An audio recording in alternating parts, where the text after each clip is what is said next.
Assalomu alaykum do'stlar. Efirda Aspekt ko'rsatuvi. Odatdagidek biz haftaning trend mavzulari yuzasidan fikrlar, tahlillar, mulohazalarni e'tiboringizga havola etamiz. Bugun studiyamiz mehmoni xalqaro tahlilchi Hamza Boltayev. Assalomu alaykum. Assalomu alaykum. Xush kelibsiz studiyamizga. Bundan avvalgi ko'rsatuvlarimizda ham mana shu mutaxassislarimiz, ekspertlarimizni taklif qilgan holatda bu yakshanbadan keyingi yakshanbagacha bo'lgan voqealarni qamrab olishga harakat qilayotgan edik. Shu an'anani davom ettirsak, mana shu haftada telefon ixtiro qilingandan beri amalga oshirilgan eng muhim qo'ng'iroqlardan biri bo'ldi. Desak, mubolag'a qilmagan bo'lamiz, endi agar o'xshatish mumkin bo'lsa. Ya'ni Amerika Qo'shma Shtatlarining prezidenti Donald Tramp va Rossiya Federatsiyasi prezidenti Vladimir Putin o'rtasida turli manbalarga ko'ra turlicha talqin etilayotgan 1,5 soatdan 3 soatgacha deyilyapti. Xullas kalom, mana shu suhbat bo'lib o'tdi. Butun dunyo aynan mana shu suhbat va uning natijasini kuzatdi desak, xato qilmagan bo'lamiz. Albatta, keyin uchrashuvdan keyin turli xil bayonotlar berildi. Vaqti bilan hozir ularga ham o'tamiz. Umuman mana shu suhbatni, mana shu telefon suhbatini kuzatdingizmi? Siz kutganingizdek bo'ldimi? Ya'ni siz va boshqa mutaxassislar kutganidek bo'ldimi? Undan biron bir ijobiy yoki bir konkret qadamlar kutsak bo'ladimi? Rahmat savolingiz uchun. Bu telefon suhbati avvalo ommaviy axborot vositalarida va xalqaro ekspertlar doirasida yuz berayotgan o'sha har xil shubha gumonlariga aniqlik kiritdi desak bo'ladi, qaysidir ma'noda. Va bu ahamiyat shundan iboratki, birinchi navbatda bu o'sha uzoq payt mobaynida o'sha Amerika Qo'shma Shtatlari prezidenti Tramp hali prezidentlik saylovlari oldi, saylov oldi kampaniyalar davrida ham Ukraina urushi haqida, Ukrainadagi o'sha mojarolar haqida o'zini shaxsiy fikrlarini bildirayotgan paytlardagi ilk qadamlarni amaliy natijasi deyish mumkin bu suhbatda. Ya'ni o'sha biz bilamiz, o'sha 2022-yil fevralda boshlangan bo'lsa, ushbu Ukraina mojarosi hozirgi kunda o'sha paytdan boshlab toki hozirgi kungacha deyarli Amerika Qo'shma Shtatlari va Rossiya Federatsiyasi o'rtasida yuqori darajada suhbatlar to'xtab qolgan. Va bu ilk qadamlar o'sha tinchlikni birinchi navbatda o'sha o'q otishni to'xtatishga qaratilgan ilk qadamlar deyish mumkin, amaliy qadamlar deyish mumkin.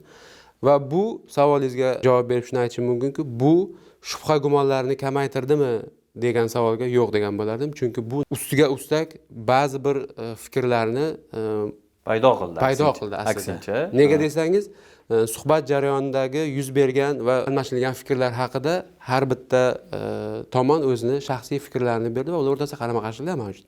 Masalan, Tramp kecha o'sha suhbatdan keyingi savolga Amerika Qo'shma Shtatlari yoki boshqa Ukrainani qo'llab-quvvatlovchi kuchlar tomonidan Ukrainaga qurol-yarog'ni doimiy tarzda ta'mirlanishiga qarshilik bildirganligini Rossiyani va bu narsa suhbatlashildimi, ya'ni ko'tarildimi suhbat jarayonida desa, yo'q, bu narsani ko'tarmadik deyapti. Rossiya tomoni esa prezident Putin qurol-yarog'ning darhol to'xtatilishi, ya'ni Amerika Qo'shma Shtatlari va Yevropa Ittifoqi davlatlari tomonidan Ukrainaga harbiy yordam sifatida qurol-yarog'lar oqimining to'xtatilishi bu tinchlik, uzoq muddatli tinchlik va o'q otishni to'xtatishga bo'lgan shartlardan biri sifatida ilgari surganligini Rossiya tomoni aytayapti.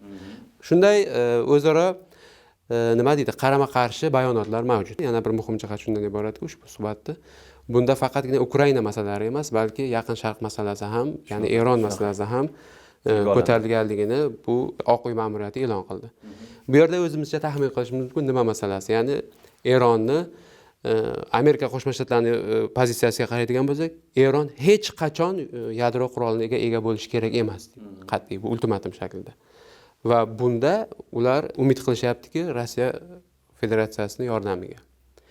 Va nafaqat yadroviy qurollar, balki yadroviy qurollarni o'sha tashuvchi har xil raketa moslamalari ham bor. O'shalar masalasida ham bir kelishuvga kelishish bu Amerika Qo'shma Shtatlari va Isroil tomonidan uchun juda katta diplomatik va harbiy siyosiy yutuq hisoblanadi. Nega? Chunki bizga ma'lumki, Eron va Rossiya o'rtasidagi munosabatlar ittifoqdosh davlatlar darajasiga yetib ko'tarilyapti. Harbiy texnik almashinuv juda ham kuchayib ketgan. Yaqinda ma'lumotlar chiqdiki, o'sha eng zamonaviy 4-avlod 4++ avlod qiruvchi samolyotlari bo'lgan Su-35 samolyotlarini Eronga birinchi 15tasi, adashmasam 7tadan 15tasigacha Eronga berildi, yetkazib berdi. Yana muhim jihat shundan iboratki, Rossiya faqatgina tayyor mahsulotni bermayapti-da Eronga qiruvchi samolyotlar bu nuqtai nazardan aytadigan bo'lsak. Balki Eronda ushbu samolyotlarni ishlab chiqarish imkoniyatini beruvchi texnologiyalarni ham beryapti. Bu albatta o'sha birinchi navbatda Isroil uchun, ikkinchi navbatda Isroilni qo'llab-quvvatlaydigan g'arb mamlakatlari uchun umuman qabul qilib bo'lmaydigan rivojlanib ketgan harbiy siyosiy jarayonlar deyish mumkin. Demak, Tramp mana shu telefon qo'ng'irog'idan, ya'ni suhbatdan foydalanib, nafaqat Rossiya, balki o'zini qiynab qo'yayotgan boshqa bir muammoni ham o'rtaga tashlab oldi deb. Shunday. Endi bu Trampni qiynayotgan muammomi yoki bo'lmasam janob oliylar Netanyahuni qiynayotgan muammomi? Bu ham to'g'ri. Buni vaqt ko'rsatadi. Bu ham ritorik savol, to'g'ri aytyapsiz. Lekin umuman olganda mana shu 2,5 soat deb aytilayotgan suhbatda biroz men nazarimda mavhumlik bor, bir konkretika yo'q. Ya'ni men kutgan edimki, falon kuni, falon soatdan boshlab u tomon ham, bu tomon ham bir-biriga bir dona ham o'q uzmaydi degan bir sulh amalga oshirish bir muddati, sanasi e'lon qilinadi yoki bo'lmasam o'shani shartlari e'lon qilinadi. Hozir go'yoki Rossiyani Ukraina uchun e'lon qilingan shartlari bor, lekin Ukrainani nima xohlayotgani tilga olinmadi. Ya'ni bu suhbatda Tramp o'rtada Ukraina tomon vositachi bo'lib ishtirok etmadi. Shunchaki urushni to'xtataman deb meni nazarimda va'da bergani uchun o'rtada qo'ng'iroqni amalga oshirdi. Ya'ni Ukraina taraf ham bo'lmadi. Aksincha, menimcha Rossiya tomon bo'ldi yo ko'proq. Endi qanaqa xulosa qilish mumkin bu suhbatdan? Bu shunchaki uzoq davom etadigan bir jarayonni testimidi? Ya'ni test deymiz, sinab ko'rish uchun o'zaro bir boshida bir 2 soat, 3 soat gaplashib ko'rishdimi? Chunki mavzularni qaraydigan bo'lsangiz, o'sha urushni bir elementlardan tortib Amerika bilan Rossiya xokkey terma jamoalarini o'rtoqlik uchrashuvlarigacha tilga olingandi. Juda ham o'rinli savol. O'sha xokkey oxirgi nuqta fikrga kelib munosabat bildiradigan bo'lsam, ham xokkey deganda Oq uy ma'muriyati vakilasi chiqish qilib shu yuz bergan o'sha bo'lib o'tgan telefon suhbati haqida o'z fikrlarini bayon qilganda savol berishdi, xokkey haqida nima deysiz desa, xokkeydan ham muhim narsalar bor, birinchi navbatda o'sha narsani hal qiladi, u keyinchalik bo'ladi degan ma'noda javob berdi. Bu uchrashuvi ahamiyati nimadan iborat? Birinchi navbatda savol berishimiz kerak. Amerika Qo'shma Shtatlari, ayniqsa prezident Tramp Ukraina va Rossiya o'rtasida urush to'xtatilishidan qay darajada manfaatdor? Umuman Amerika Qo'shma Shtatlari. Bu birinchi masala. Ikkinchi masala, agarda urush to'xtaydigan bo'lsa, bu uzoq muddatli kelishuvga aylana oladimi yo'qmi? Bu ikkinchi masala. Bu ikkinchi masalani muhokama qilayotganda albatta bu Yevropa davlatlari, Yevropa ittifoq davraga keladi. O'zi birinchi navbatda Amerika Qo'shma Shtatlari prezidenti Tramp bu o'z shaxsiy reputatsiyasini saqlab qolishga qaratilgan harakatlar ekanligini ham ekspertlar tomonidan ta'kidlab kelinmoqda. Nega? Chunki aytgandik-ku, saylovoldi kampaniyalarida aytgandik-ku, bu men prezident bo'lsam 24 soatda to'xtataman konflikt degan. Yaqindagi intervyusida aytayaptiki, bu ko'proq ritorik ma'noda aytilgan gap edi. Bu juda ham murakkab. Buni ichiga kiradigan bo'lsak, hali men nazarda tutmagan, hali o'ylab ham ko'rmagan masalalar bor ekan qabilida javob beryapti. Joke deya, ozgina hazil qiluvdim. Xuddi shunday. Endi nima uchun Amerika Qo'shma Shtatlari tashqi siyosiy establishmenti uchun Ukrainada urushning tezroq to'xtatilish masalasi muhim? Birinchi navbatda Amerika Qo'shma Shtatlari ekspertlari va tashqi siyosiy establishmenti uchun eng katta bosh og'riq bu rivojlanayotgan Xitoy masalasi. Va agarda haddan ortiq Yaqin Sharqdagi yoki Yevropadagi konfliktlar bilan o'ralashib yuraversa Amerika, uzoq Sharqda hayotiy muhim milliy xavfsizligi yoki bo'lmasam tashqi savdo nuqtai nazaridan va xalqaro munosabatlar nuqtai nazaridan Amerika Qo'shma Shtatlarining hayotiy muhim deb qabul qilgan masalalarga tahdidlar bor deb aytishimiz mumkin. Shuning uchun Ukrainada tezroq tinchlik ta'minlanib, ritorik tarzda aytadigan bo'lsak, Amerika Qo'shma Shtatlari bu bitta bosh og'rig'idan qutulsa tezroq Yevropada, asosiy e'tiborni qaratoladi-ki, Xitoyga qaratishi mumkin. Va bu yerda Xitoyga qaratishi mumkin deymiz. Bu yerda nima uchun Amerika Qo'shma Shtatlari e'tibor beradigan bo'lsak, fikrlar almashinuviga va boshqasiga Amerika tomonidan o'sha prezident Tramp fikrlariga juda ham xayrixohlik mavjudda Rossiyaga nisbatan. Bu o'z navbatida Rossiyaga xayrixohlik yoki bo'lmasam urushda Rossiyani ham talab qilayotgan fikrlarida asos borligi va ularni qabul qilishga xayrixohlik aslida Rossiyani Xitoyga qarshi ulkan koalitsiyada o'z tomoniga og'dirib olishga nisbatan harakatlar deb baholashim mumkin.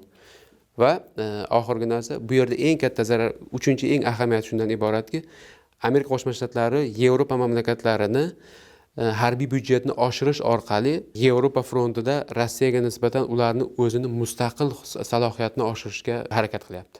Va bu orqali kelajakda Xitoy bilan bog'liq bo'lgan, Yaqin Sharqda Eron bilan bog'liq bo'lgan yoki bo'lmasam dunyoning shunaqangi olovli o'choqlari bilan bog'liq bo'lgan konfliktlarda hamma joyda ham Amerikani bo'lib yurishi bu Amerikani tezroq yoki bo'lmasam samarasiz faoliyatiga olib kelishi mumkin yoki yutqizishiga olib kelishi mumkin. Va bunga chidolmaydi menimcha Amerika Qo'shma Shtatlari vakillari. Mavzuga yakun yasashdan avval oxirgi bir bu telefon suhbat bilan bog'liq savol. Kattaroq savol aslida. Ya'ni shunga kelishildiki, har ikkala davlat bir-birini infrastrukturalarga hujum qilmasliklariga hujum qilmaydi. Bundan kim ko'proq yutadi? Rossiya manfaatdormi, Ukrainami? Bu birinchi savol. Ikkinchi savol, agar e'tibor bergan bo'lsangiz, aynan mana shu telefon suhbati yakunlangandan so'ng Ukraina prezidenti Zelenskiy o'zini munosabatlarini bildirdi, qator bayonotlar berdi. Ya'ni biz mana shu telefon suhbati ham ko'rindiki, biz tinchlikni ko'proq xohlashimiz va tinchlikni aslida Rossiya istamayotganini ko'rsatib qo'yildi degan bir mujdalarni berdi. Sizni fikringizcha, mana shu infrastrukturalarga hujum qilmaslikni foydasi kimga ko'proq va Zelenskiyning unga munosabatini qanaqa baholaysiz? O'zi yana bir qaytib o'tishimiz kerak-da, suhbat jarayonida ikkita taraf o'rtasida qanday fikrlar almashindi? Nima, kim bu taraf nimani talab qildi, bu taraf nimani talab qildi? Va Rossiya Amerika Qo'shma Shtatlarining bundan oldingi 30 kunlik butun frontdagi o'q otishni to'xtatishga qaratilgan taklifni rad qildimi Rossiya? Yo'q, bunga kelishmaymiz dedi. Bu o'ziga xos jest deyish mumkin Rossiya tomonidan. Va keyingi Tramp keyingi yon bosishlari, bu yerda ikki muloqotlarda Rossiya tarafi yon bosmayapti. Ko'rishimiz mumkin. Teskarisiga Ukraina tarafi ham yon bosmayapti. Lekin Ukrainani yon bosishga Amerika Qo'shma Shtatlari majburlayapti. Yon bermayotgan taraf bu yerda Rossiya va Yevroittifoq.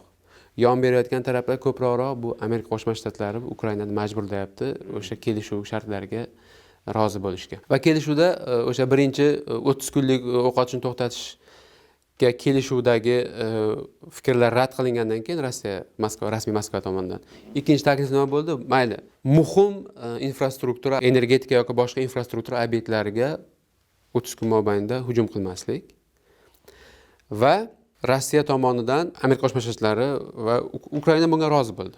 Rossiya tomonidan taklif qilinayotgan narsa bo'lsa, birinchidan har qanday razvedka ma'lumotlarini Ukraina bilan bo'lishish, to'xtatish, 0 darajasiga tushirish va g'arb deyilganda endi Rossiya diskursiyasida g'arb deyilganda bular aytadiki, kollektiv g'arb yo'q deydi. Kollektiv g'arb deganda o'sha Yevropa Ittifoqi va Amerika Qo'shma Shtatlari nazarda tutadi. Yevropa Ittifoqi Amerika Qo'shma Shtatlari tomonidan qurol-yarog' bilan ta'minlashni zudlik bilan to'xtatish. Lekin bu jarayon amalga oshmadi. Kelishuvni tugallashi bilanoq har ikkala tomon ham bir-birini muhim kritik infrastrukturalarga hujum qilishni boshladi. Ukraina dronlari orqali, Rossiya raketalar orqali, shellar orqali hujum qilishni boshladi. Bu o'z nima deydi? Kelishuvning bir tadrijiy yoki bo'lmasam uzoq muddatli emasligini ko'rsatib beradi. Ikkinchi masalaga keladigan bo'lsak, ya'ni aytingizki o'sha Ukraina kim ko'proq yutqazadi infrastrukturalarga hujum qilmaslik borasidagi kim ko'proq yutadi? Men o'ylashimcha ikkalasi ham yutmaydi. Chunki Ukraina bir necha bor ko'rsatdi Rossiyani ichkarisidagi muhim infrastrukturalarga hujum qilish yoki bo'lmasam raketa hujumlari, dron hujumlarini muvaffaqiyatli amalga oshirish qobiliyati borligini. Bundan Rossiya ham manfaatdor emas. Va Ukrainani energetika va boshqa shu bilan bog'liq muhim harbiy infrastrukturalarni o'qqa tutib, Rossiya ham shu qobiliyatni namoyon qila oldi. Bu yerda ikkalasi ham yutmaydi. Infrastrukturaga hujum qilmaslik borasidagi masaladan ko'proq o'sha har ikkalasi yutadi. Lekin bunda Ukrainaga ko'proq plus bor deb o'ylayman. Nega desangiz, Rossiya faqatgina qurol yarog' ishlab chiqaradigan harbiy infrastrukturalarni emas, balki aholini energetika bilan ta'minlaydigan, ichimlik suvi bilan ta'minlaydigan, hattoki ukrainaliklar aytayaptiki, bu больницаlarni yoki bo'lmasam boshqa o'sha tibbiyot muassasalari bilan bog'liq bo'lgan joylarni ham udar qilib ruslar hujum qilyapti shu yerlarga. Bularni qaytadan joyiga qo'yish yoki boshqa qo'yish juda katta mablag' va pul talab qilinadi. Bu nuqtai nazardan qaralganda infrastrukturalarning himoyasi ko'proq Ukrainaga manfaatdor. Endi voqealar rivojini kuzatamiz. Men o'ylaymanki, mana shu mojaroni hal etish uchun qo'lga xaritani olib, xaritani o'rtasiga lineykani qo'yib, hali chegaralarni ajratayotganda yana ko'plab savollar ko'tarilishi tabiiy albatta. Bu sulh jarayonida ishtirok etayotgan Amerika Qo'shma Shtatlariga ham yaxshigina bosh og'riq bo'lishi mumkin va o'z-o'zidan mana shu muzokaralarda ishtirok etmayotgan bo'lsa-da, lekin bevosita aloqador bo'lgan Yevropa ittifoqini ham esdan chiqarish kerak emas, chunki Amerika Qo'shma Shtatlaridan ham ko'ra Yevropa ittifoqi bundan manfaatdor ekanini aytayapti. Chunki urush Yevropada bo'lyapti. Yevropada bo'lyapti, chunki Ukrainadan keyingi hudud Yevropa ittifoqi hududi hisoblanadi. Endi voqealarni kuzatamiz, qanaqa bo'lar ekan. Shu o'rinda ma'lumot o'rinda aytmoqchiman. Bugun e'lon qilingan xabarlarga ko'ra, Ukraina o'sha telefon orqali Tramp va Putin telefoni orqali aytilgan shartlarni ba'zilarini qabul qilgan. Ya'ni Ukraina hech qachon NATOga a'zo bo'lmasligini e'tirof etdi. Mana bugun e'lon qilindi. Bo'lmaydi hech qachon a'zo va o'sha hududlari bo'yicha ham o'ylab ko'rish mumkinligini aytib o'tgan. Endi mana Ukraina yon berishni boshlayapti. Endi bu yoq qanaqa bo'ladi kuzatamiz. Shu o'rinda bitta fikr aytib o'tish kerak. NATOning o'zini kelajagi so'roq ostida turibdi-da. Shunaqa. Rossiyaning talabiga ko'ra Ukrainadan nimani talab qilyapti? Biz shuni bilishimiz kerak. Rossiya Ukrainadan birinchi navbatda to'liq kapitulyatsiyani talab qilyapti. Yaqinda BBCga sobiq Rossiya prezidenti maslahatchisi bo'lgan Sergey Karaganov intervyusini keltirish mumkin. Ochiqchasiga aytayapti. U aytayaptiki, biz deyapti, Ukraina bilan urushayotganimiz yo'q. Biz deyapti, endi so'zini aytaman, madaniy jihatdan musorga aylangan degan ma'noda aytayapti, Yevropa bilan kurashyapmiz deyapti. Ukraina bu yerda qurbon bo'ldi deyapti. Lekin biz Ukrainani to'liq kapitulyatsiyasini talab qilamiz deyapti. Biz uchun sulh nima degani biz uchun deganda, u aytayaptiki, biz uchun sulh Ukrainani to'liq kapitulyatsiya bo'lishi, Ukrainani hech qachon NATO yoki Yevropa ittifoqi yoki boshqa Rossiya nuqtai nazardan Rossiyaning milliy xavfsizligi yoki milliy manfaatlariga zarar keltirishi yoki bo'lmasam xavf tug'dirishi mumkin bo'lgan har qanday birikmalarga qo'shilmasligi. Va uchinchisi, hech qachon Ukrainaning harbiy kuchlari Rossiyani qarshiligini yenga oladigan yoki Rossiyaga qarshilik ko'rsata oladigan darajaga yetmaslik. Muayyan darajada saqlab qolish. Bu xuddiki Birinchi jahon urushidan keyingi Germaniyaning kapitulyatsiya qilinishiga o'xshagan talablarga o'xshaydi. Mayli, buni qaysi qismini qabul qilishi mumkin? Ukraina o'sha NATOga a'zo bo'lmaydi deyish mumkin. Lekin bu yerda masala shundan iboratki, biz bilgan NATO boshqacha strukturaga aylanib ketishi mumkin keyinchalik. Ya'ni Amerika Qo'shma Shtatlari uchun Yevropa emas, balki uzoq sharq prioritetga aylansa, Yevropa hududida NATO emas, balki Yevropa davlatlarining o'zini qanaqadir harbiy siyosiy xavfsizlik ta'minlashga qaratilgan harbiy siyosiy blok bo'lishi mumkin. Ukraina buni a'zosi bo'lsa-chi ertaga? Ukraina buni a'zosi bo'lsa, bu Rossiya manfaatlariga mosmi? Yo'q, albatta. NATOga a'zo bo'lmaydi degan gap bu hozirchalik gapda. Kelajakda NATO emas, Yevropada boshqacha NATO o'sha NATOni o'rnini bosadigan shu haqida gaplar ketyapti Yevropada. Mana yaqinda Hindistonda safarda bo'lganimizda ham shu gaplar, Rise dialogda shu gaplar aytildi. Ya'ni aytilyaptiki, Yevropa borgan sari o'z xavfsizlik manfaatlarini yoki bo'lmasa xavfsizligi bilan bog'liq bo'lgan masalalarni o'zi himoya qilish kerak. Amerikaga ham ishonish kerak emas, Xitoyga ham ishonish kerak emas yoki boshqa qaysidir tashqi kuchlarga ham ishonish kerak emas. Biz o'zimizda shu qobiliyat bo'lish kerak deyapti. Bu gapni kim ilgari suryapti? Bu gapni Makron ilgari suryapti. Bu gapni Germaniya vakillari va Britaniya, hattoki Britaniya ham ilgari suryapti. Yevroittifoqda bo'lmasa-da. Yevroittifoqda bo'lmasa-da Britaniya Yevropa hududidan, geografik makondan chiqib keta olmaydi o'sha hududda. Shunday ekan, NATO bo'lmasa, NATOning o'rniga boshqa alternativ xavfsizlik institutlari shakllanishi mumkin kelajakda. Ukraina o'shani a'zosi bo'lsa, bu ham Rossiya manfaatlariga to'g'ri kelmaydi. Demak, uzoq muddatli tinchlik degan masala bu juda ham murakkab masala. Bu haqda biron bir o'zini hurmat qilgan ekspert yakuniy xulosa bera olmaydi. Bu mavhumlik ustiga yana mavhumlik Albatta. paydo Endi qilayotgan Tramp uchun bu plyus bo'ladi. 4 yillik prezidentligi davrida qandaydir bir man ertaga Natija shu qilgan. qildim, mani haykalimni bu yerga qo'yinglar degan narsa uchun endi albatta hajviy ma'noda aytilyapti. Shu uchun biron bir gap bo'lishi mumkin. Trampni haykali qo'yiladimi yoki yo'qmi yana bitta muammoni keltirib chiqarayotgani va bu muammoni qanday hal qilishiga menimcha bog'liq bo'lsa kerak. Siz boya so'zingiz orasida aytib o'tdingiz, ya'ni shu muzokaralar paytida Yaqin Sharq muammosi ham tilga olindi. Tramp Eron masalasini Putin bilan oydinlashtirib oldi dedingiz. Shu haftada yana bir voqea kuzatildi. Ya'ni o'zi shundoq ham Bayden paytida unchalik emas edi-yu, Tramp masalan Eronga munosabati juda ham qat'iy. Ya'ni avvalgi prezidentlik paytida ham eslaymiz, shu Eronni oliy darajadagi qo'mondonlarni bir nechtasini raketa zarbalari bilan qurbon qilganida, o'ldirganida. Qosim Sulaymoniyni masalan o'sha ularni o'sha bloklari bor, harbiy bloklarga zarbalar bergandi, boshqa shu Yaqin Sharq hududidagi. Demak, Trampni Eronga nisbatan munosabatini bu ko'rsatib bergandi. Shularni davomi sifatida Tramp Senatga bir hujjatni taqdim etdi, ya'ni Eronga ehtimoliy hujumlarni, raketa hujumlari bo'ladimi, qanaqadir hujumlarni oqlash, ya'ni ruxsat berish uchun qanaqadir bir hujjat taqdim etdi. Va buni davomida men bugun o'qidim, Xumanay masalan Eronning rahbari raqiblar deyapti, raqiblar deganda endi biz tushunamiz, Amerika Qo'shma Shtatlarini aytyapti va Isroilni aniq manzil bilan aytyapti. Raqiblar bizga agar hujum qilishsa, buning oqibati yomon bo'lishi haqida ogohlantiramiz. Va albatta biz maqsadimiz sionistlar mamlakatini yo'q qilish. Ya'ni ular ham orqaga bo'ysunmayapti, orqaga chekinish niyati yo'q.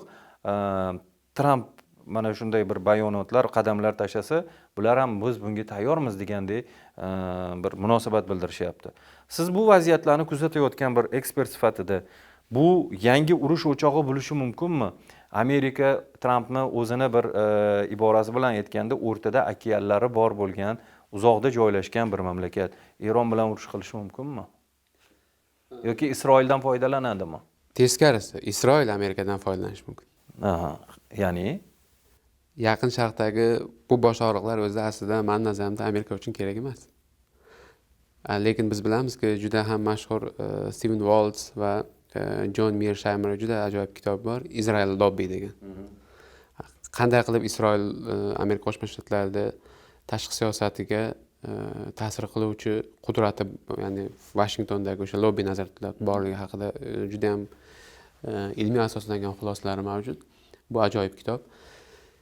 Lekin o'sha Xumaneyni gapini aytdingiz, bu retorikalar yoki bu strongman deymiz, o'sha strongman retoriklar bu asosan albatta bu ichki auditoriyaga qaratilgan va tashqi auditoriyaga ham qaratilgan fikrlar deyishimiz mumkin. Lekin Eronni vaziyatini oladigan bo'lsak, hozirgi kecha kunduzda juda ham yaxshi deb bo'lmaydi. Birinchidan iqtisodiy nuqtai nazardan oladigan bo'lsak, Eron sanksiyalar ham iqtisodiy ham texnologik sanksiyalar ostida juda katta necha yildan beri aytishimiz mumkin, Eron qulamadi, Eron o'ziga xos sanksiyalarga qarshi immunitet shakllantirdi deyishimiz mumkin. Albatta bu haqiqat, lekin bu degani sanksiyalar ishlamayapti, umuman ta'siri yo'q degani emas. Bu birinchi masala. Ikkinchi masala, ko'rishimiz mumkin Yaqin Sharqda nima holatlar yuz berdi. Eronga tegishli bo'lgan o'sha proksi guruhlari deyishimiz mumkin. Bu birinchi navbatda Livanda Hezbollah yoki bo'lmasam Suriyada Bashar Asad prezidentligi davrida Eron bilan juda ham yaxshi munosabatlar edi. Bashar Asad Suriyada juda ham katta o'zgarishlar yuz berdi. Deyarli ulkan tashqi siyosiy mag'lubiyat deyishimiz mumkin buni Eronga nisbatan. Yoki bo'lmasam Husitlarni Yamandagi faoliyati tinimsiz Amerika Qo'shma Shtatlari, Fransiya va Angliya ittifoqdoshlar tinimsiz raketa zarbalarini berib, u yerda ham Eronni proksilarini zaiflashtirishga qaratilgan jarayonlar ketyapti. Umuman olganda Eron juda ham bir eng o'zini mavjudligi deyishimiz mumkin. Eron Islom Respublikasi 1979-yildan to hozirgi paytga bo'lsak, eng o'zini zaiflik payti deyishimiz mumkin. Bunaqangi zaiflik bo'lmagan.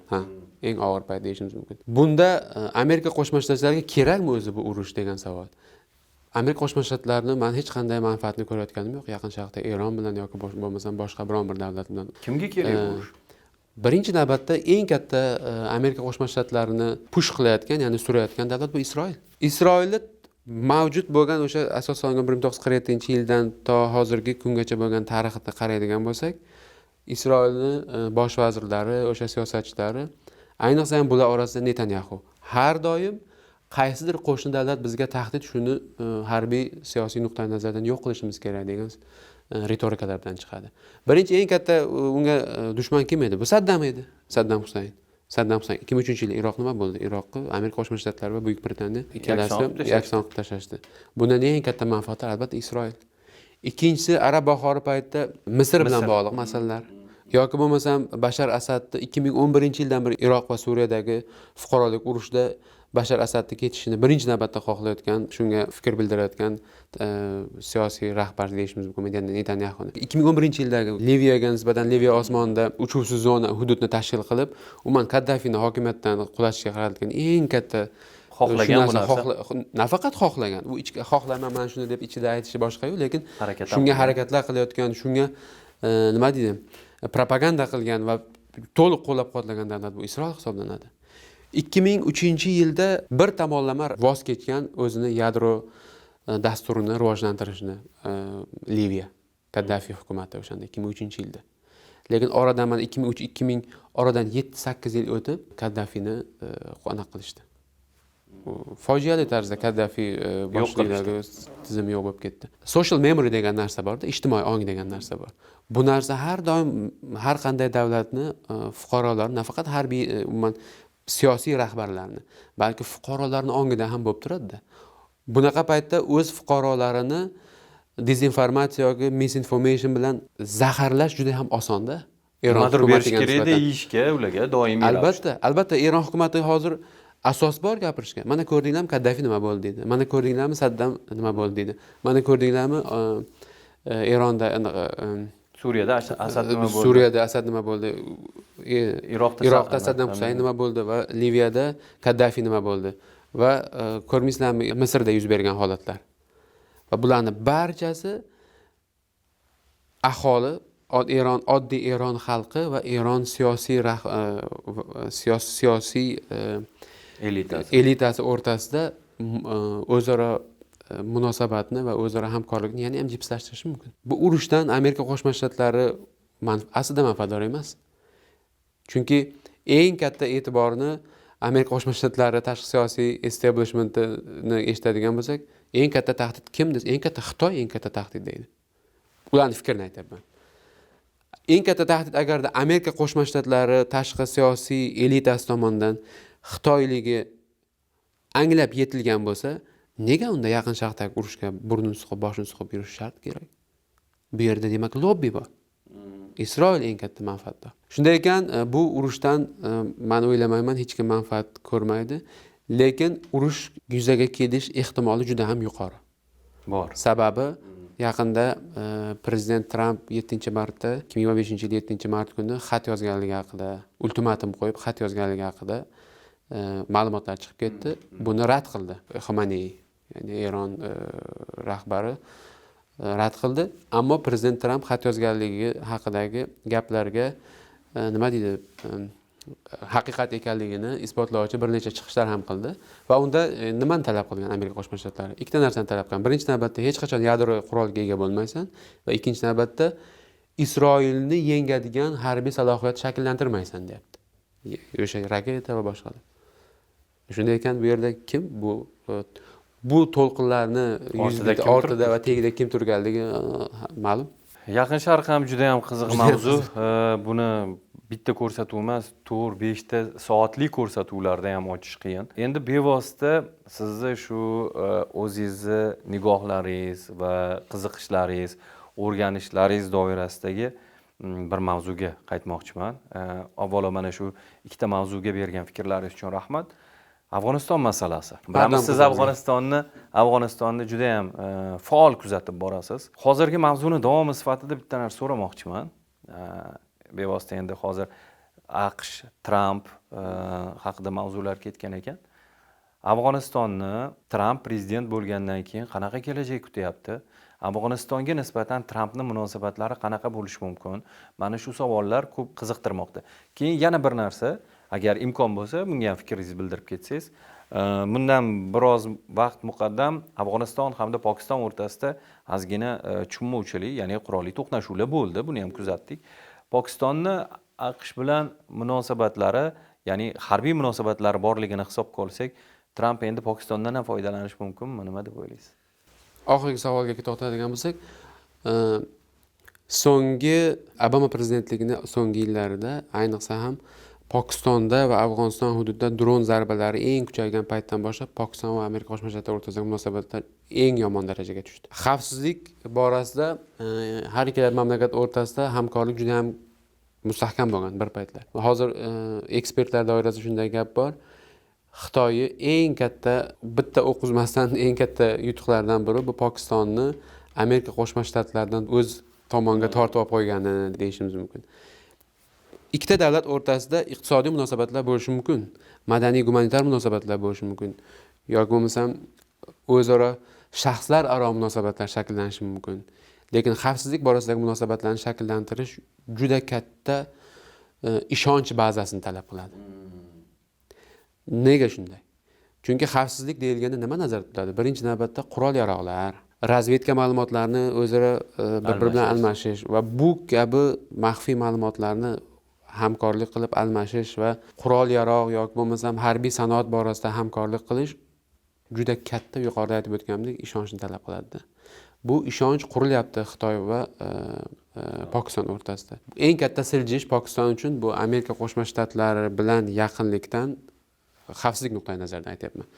Xitoy orbitasiga o'tishi.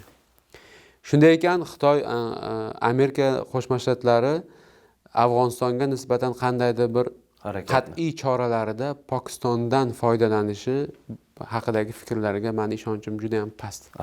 Tushunarli. Qandaydir bir juda ham terrorizmga qarshi kurash borasida juda ham bir aniq bir muayyan masalalarni yechimga qaratilgan qaysi bir terroristni harakatlar bo'lishi mumkin. Yoki bo'lmasam qaysi terroristni yo'q qilishga qaratilgan yoki bo'lmasam o'sha nima deyishimiz mumkin. ISKP faoliyati juda ham yuqori deyishimiz mumkin. Afg'onistonda Islom davlati Xuroson jabhasi deyishimiz mumkin. O'shanda terroristlarini, yetakchisini yoki boshqasini likvidatsiya qilishga qaratilgan bir razved ma'lumotlarni almashish borasida hamkorlik bo'lishi mumkin. Lekin keng ko'lamdagi harbiy operatsiyalar yoki bo'lmasam qandaydir bir harbiy siyosiy hamkorlikni istiqbollariga ishonchim komil emas. Tushunarli. Endi Trampga o'ting.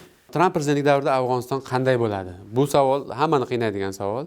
Nega? Chunki Tramp bugun bu gap gapirsa, ertaga yo'q, o'sha payt shunaqa deb vaziyat shuni talab qildi, endi hozir vaziyat boshqacha, mana bunaqa qilishimiz mumkin degan. Qaytyapti gapidan. Tadrijiylik yo'q, juda ham murakkab, o'zini hattoki Amerika Qo'shma Shtatlarining eng yaqin hamkorlaridan bo'lgan Yevropa mamlakatlari ham tushunmay qolyapti ba'zi bir bayonotlarni va ba'zi bir tashqi siyosat borasidagi qarorlarni.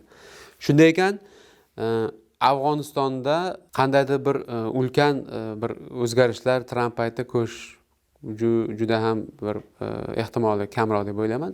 Faqat bitta vaziyat bor, bu yerda Bagram degan harbiy baza bor. O'sha katta aeroport va boshqalar bor. O'sha borasida, o'shaning atrofida qandaydir bir voqealar yuz berishi mumkin. Unda ham to'g'ridan-to'g'ri harbiy operatsiyaga ishonchim komil emas. Nega desa, bu juda katta mablag' talab qiladi, juda katta xalqaro miqyosda protestlarga olib kelishi mumkin. Qaysi ma'noda protestlar? Bagramda yoki bo'lmasam Amerikani Afg'onistonda o'sha eski faoliyatini yana qayta tiklashga qaratilgan choralar birinchi navbatda Xitoyga yoqmaydi, Rossiyaga ham yoqmaydi. Shunday ekan, qandaydir bir Amerikani yana qaytib Afg'onistonda aktivlashishi borasida biron bir ijobiy fikr yoki ijobiy emas, biron bir shuni qo'llab-quvvatlovchi fikr bildirishga dan tiyilgan ma'qul. Hamza aka, o'zi umuman qaraydigan bo'lsak, Afg'onistonda hozir umumiy vaziyat qanaqa? Masalan, hayot taraflama bir oldinga siljish, ozgina bo'lsa ham dinamika bormi? Yoki o'sha bir xillikmi hali ham?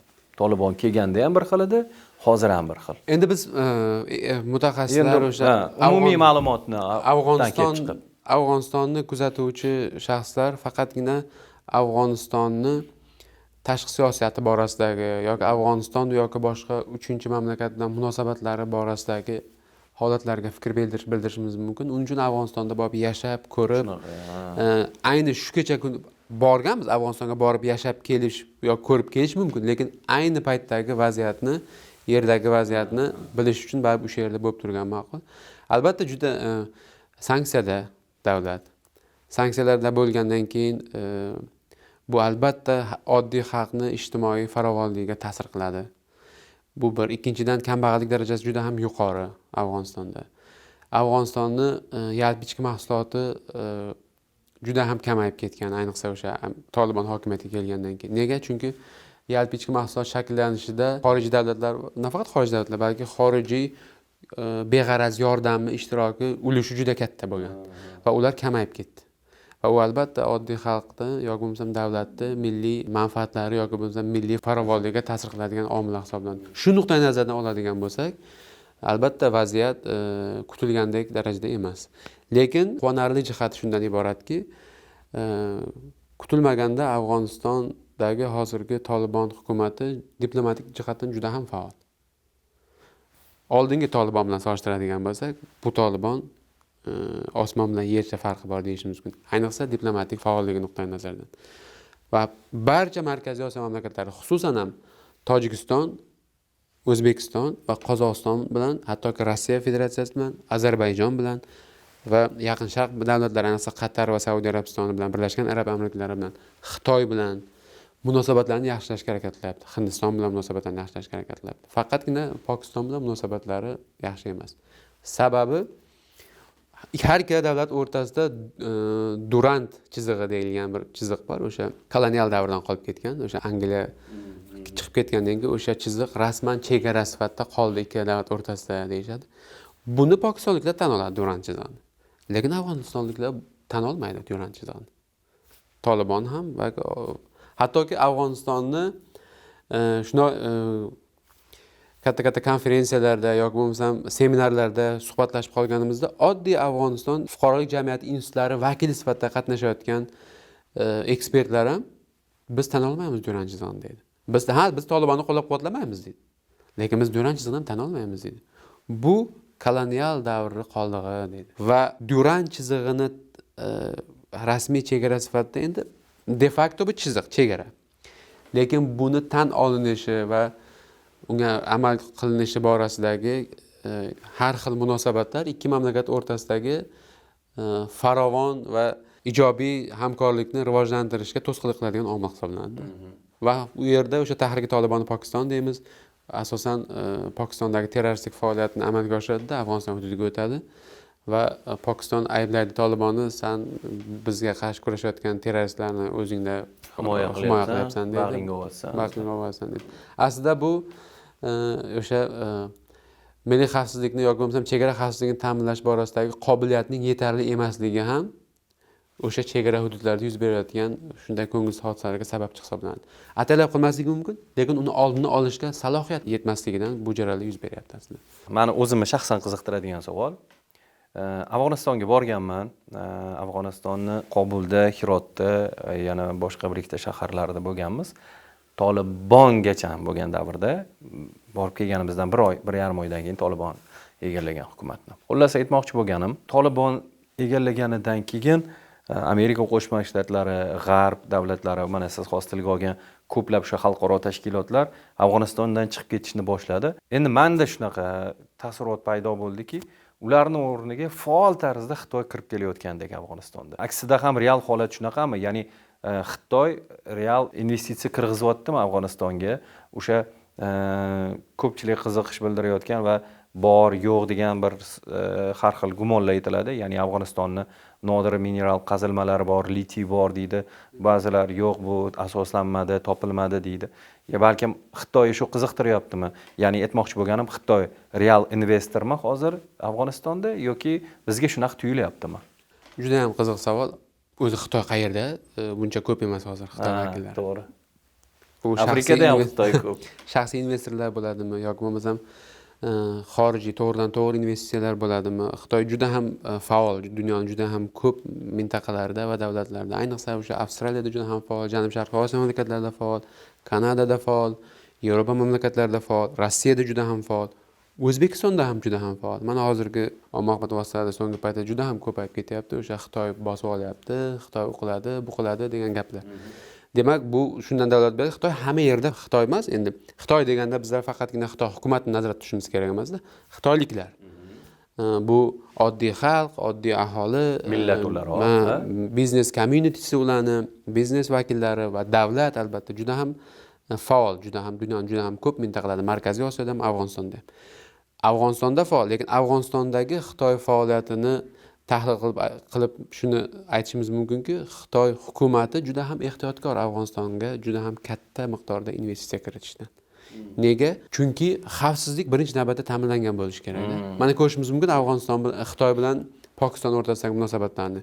CPEC deymiz, China Pakistan Economic Corridor o'sha qurilish bo'lyapti. Juda ham deyarli har xil ma'lumotlar, har xil raqamlarni beradi.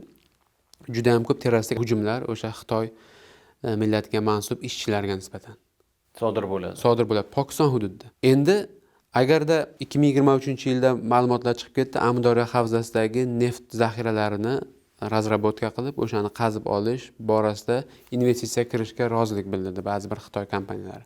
Va ba'zi bir Xitoy kompaniyalari Afg'oniston hududida mis va litiy konlarini qazib olish yoki bo'lmasam ularni ishlab chiqarish uchun 10 milliard dollargacha investitsiya kirishga tayyor ekanligini bayonot qildi.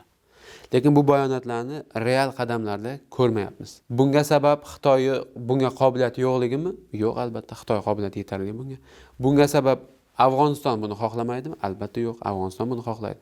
Faqat bunga sabab ikkala mamlakat o'rtasida hali u darajada ishonch yo'qligi. Va Xitoy biz ko'rishimiz mumkin Afg'oniston va Pokiston o'rtasidagi munosabatlar juda ham salbiy tomonga harakatlanyapti. Xitoy tashqi ishlar ma'muriyati vakillarini bayonotlari, rasmiylarning bayonotlariga qaraydigan bo'lsak, biz Afg'oniston bilan munosabatlarda Xitoy bilan Afg'oniston munosabatlarida albatta Pokiston manfaatlarini e'tiborga olamiz deydi. Ya'ni Pokistonni ham chetlab o'tmaymiz deyapti. Xuddi shunday. Fikrim so'ngida shuni ta'kidlab o'tishim kerakki, ikkala mamlakat o'rtasida siyosiy darajada o'zaro muloqot almashinuvlar, fikrlar mavjud. Ya'ni birinchi bo'lib Xitoy qabul qildida elchisini rasman, Shi Jinping janoblari rasman ishonch yorlig'ini topshirdi. Bu degani o'sha payt juda ham katta shov-shuvlar bo'lib ketdi. Xitoy tan oldimi yoki tan olmadimi degan. Endi Xitoy fikr bildirgani yo'q, biz aytdi, biz har qanday davlat bilan o'zimiz xohlaganday munosabatlarni o'rnatishimizga haqqimiz bor. Bu narsa hech kimni qisqasi qiziqtirmasdan yoki bo'lmasam hech kimga tashvish bo'lmasin bu degan ma'noda bayonot berdi.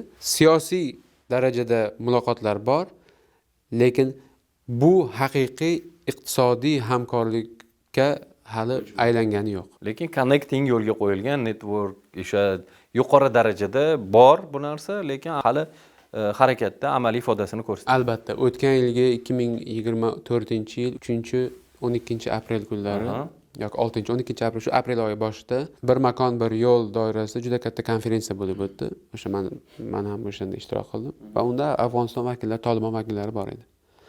Barcha shunaqangi ilmiy anjumanlarda yoki bo'lmasam ekspertlar doirasidagi fikrlar almashinuvlarda, muloqotlarda yoki seminarlarda, konferensiyalarda Afg'oniston vakillari, Tolibon hukumati vakillari ishtirok qilyapti. Muloqotlar bor, lekin haqiqiy o'zaro manfaatli iqtisodiy hamkorlik faqat bayonotlar mavjud, lekin real harakatlar hali kuzatilgani yo'q. Bugungi qiziqarli suhbat, to'g'risi men bergan savollarimni ko'plariga boshqacha bir rakursdan javoblar oldim.